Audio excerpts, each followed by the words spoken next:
This is your Daily 5 for Tuesday, December 16th, 2025.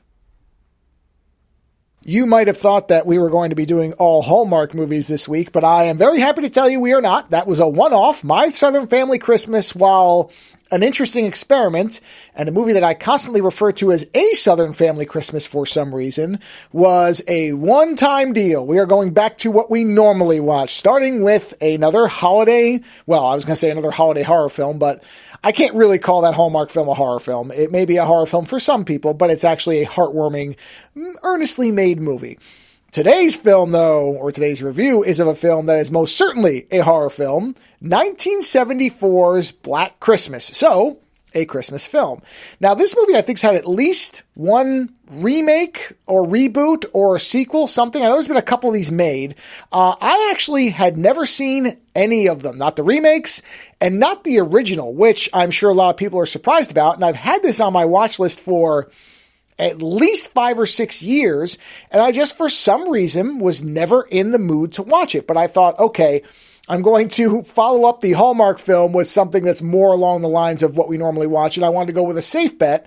And so 1974's Black Christmas is, by many people, regarded as one of the, if not the starting point for the slasher trend that would dominate certainly the early 80s to, into the 90s. And you can even see its influence in a film like Scream, which basically replicates one scene from this movie, except instead of being towards the end, Scream put it towards the beginning. And, there's a lot of debate on that. You can certainly see a lot of what became staples of the slasher genre after this film. I would probably, if I was going to point at a movie that I think was a slasher, kind of the inspirational slasher beginnings, I'd go with Psycho myself. But again, that's not to take anything away from this film, which is spectacularly made. This movie, top to bottom, is excellent. And like I say, every time I watch one of these types of movies, and I haven't watched even though I meant to, why did I wait so long to see this movie? I have no good answer, except that there's almost only so much time in the day, but still, I cannot believe I've never watched this movie before now.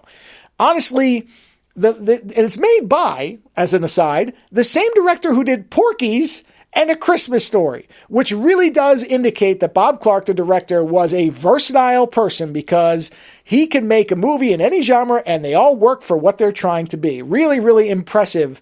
I did not realize, I saw the name and I thought, oh no, it's probably just another director with the same name. Nope, same person. So just astonishing. And this is for a slasher film, there's really almost no slashing in it. There are probably, I think there's only 2 deaths that are actually slashed deaths. The rest of them are by different means.